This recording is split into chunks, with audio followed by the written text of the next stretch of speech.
Posibleng tumatak sa publiko ang nabunyag sa House Committee on Justice na umano'y bilyong-bilyong piso na nasa account ni Vice President Sara Duterte. Ayon yan sa Octa Research. Yan ang ulat ni Carlo Candelaria.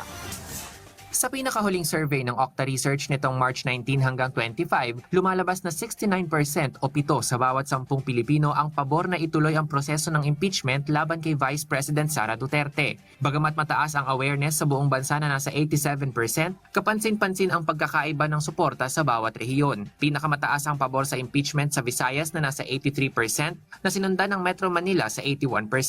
Sa Balance Luzon naman ay naitala ang 69% habang nananatiling pinakamababa ang pabor sa Mindanao na nasa 61% lamang. Ayon kay Professor Guido David, ang pinakamalaking nakaimpluwensya ng pananaw na ito ay ang mga ulat tungkol sa umano'y bilyon-bilyong pondo na nasa account ng Vice Presidente, isang isyong mabilis na kumalat online. Ang pinakatumatak sa public based on sa reach ay yung yung may billions na nasa account ng Vice President. Kasi yung mga post about that ay nag-reach ng mga 50 million views. At the minimum, mga 10 million people, 20 million people nakakita ng or inabutan ng mga balitang ganyan. And I think yan yung isa sa mga primary tumatak. Kasi yan yung nag-trending sa news na monitor namin.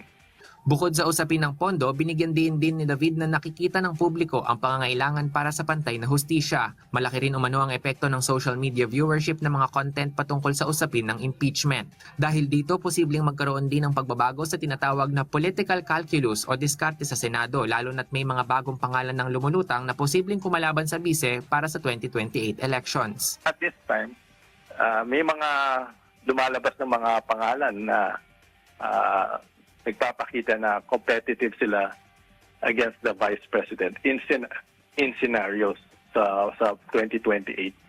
And kung nagkakast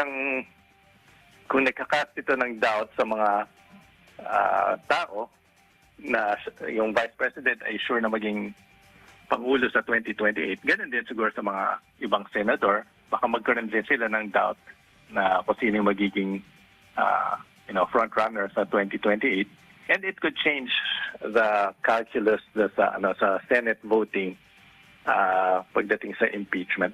Bukas may 11 inaasahang pagbobotohan ng plenaryo sa Kamara kung aaprubahan ng Articles of Impeachment laban sa Vice Presidente.